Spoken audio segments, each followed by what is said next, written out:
8 pounds of pure silver got delivered to me today, 100 ounces. Is this enough to break the COMEX?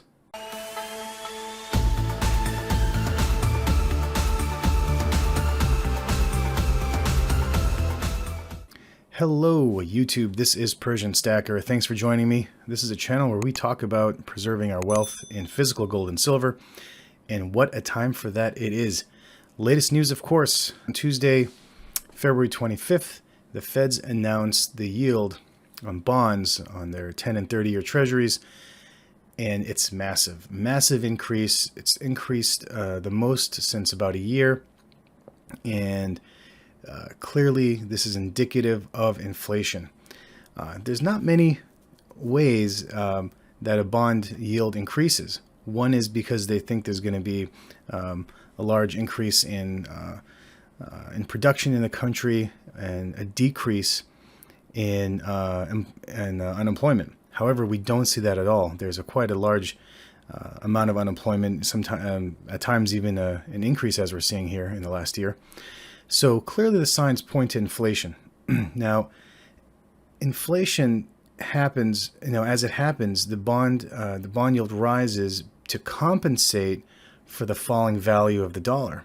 So basically, when it comes to the maturity of the bond and it comes time to collect that face value, to make the bond attractive, you can't collect, or it's negative for you to collect less than the face value worth by the time. So if $1,000 face value bond can't outpace inflation with its yield, it could be worth really $900, $800, or $700 dollars at the time of collection. So so the market looks at an increase in yield for the bond, and it's responding accordingly. You're going to see mortgage rates increase, interest rates increase. It's going to be harder to secure credit. The housing market will probably soften. This is all erosion of the dollar. The other issue now is that the yields have risen on the bond. They're outpacing performance in the S&P. So a lot of movement has gone from S&P, basically sell-offs. So people are selling while the market's high, collecting profits. They're selling off gold and silver ETFs and moving that cash into the bond market, where they have a fixed rate that they know they'll get their return. Definitely more of a safe bet. So this is a major reason why you see gold and silver crashing in the short term. But remember, this is based on a lot of jitters and early speculation and kind of the inflation of the stock market itself, the overbuying, the over-optimism, the extreme bullish tendencies. This correction was due at some point. You know how much paper we're printing right now? Trillions and trillions of dollars are flooding the market. Of course this will happen. So what's the future of silver here? Well, I still think it's positive, and I still think there's a way to affect the COMEX too. One of the major things that's happening, you can see that Biden signed an executive order for supply chain investigation. What are the supply chain items we're going to investigate? Computer chips and processors, batteries, and pharmaceuticals. It's a response to the auto industry, especially being short on deliveries, not having the chips to produce their cars. And what do these things need, a lot of them? Silver. Silver, silver, silver. Industrial demand will go up.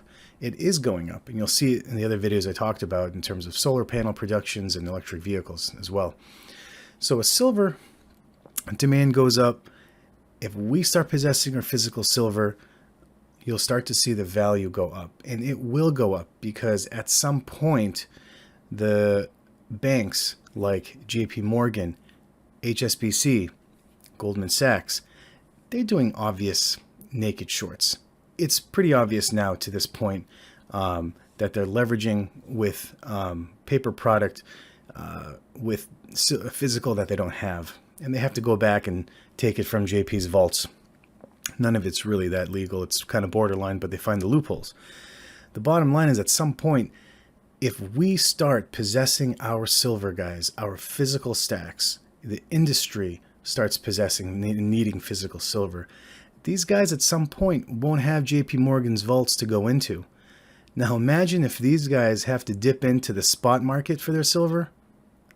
That's where they're going to notice where the detachment is. Then they come down to our world where buying physical silver is not at the paper price of $26 as it is today, or $27. Trying to buy even, right now I'm buying some generic silver at about $30 to $32, which is what, $3 to $5 over spot. I think it's a decent deal because I like to keep stacking, even though it's not in large numbers.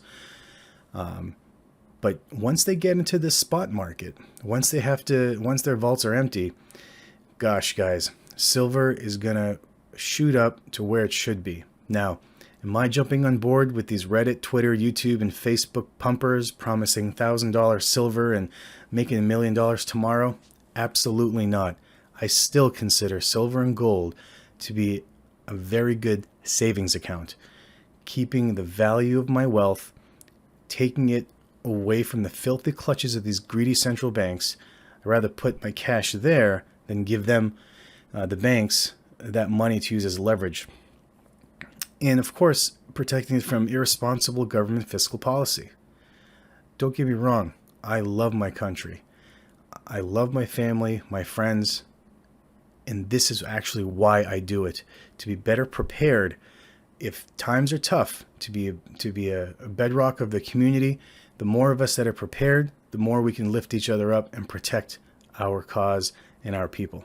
So join me, friends. Protect your wealth. Stack your gold and silver, even if it's a little at a time. Even though the premiums are a little high, don't stop. Keep going. Make sure your debts are paid. Make sure there's not a lot of open credit cards. Pay your debts first, then keep stacking. It's a great savings account and a store for your wealth.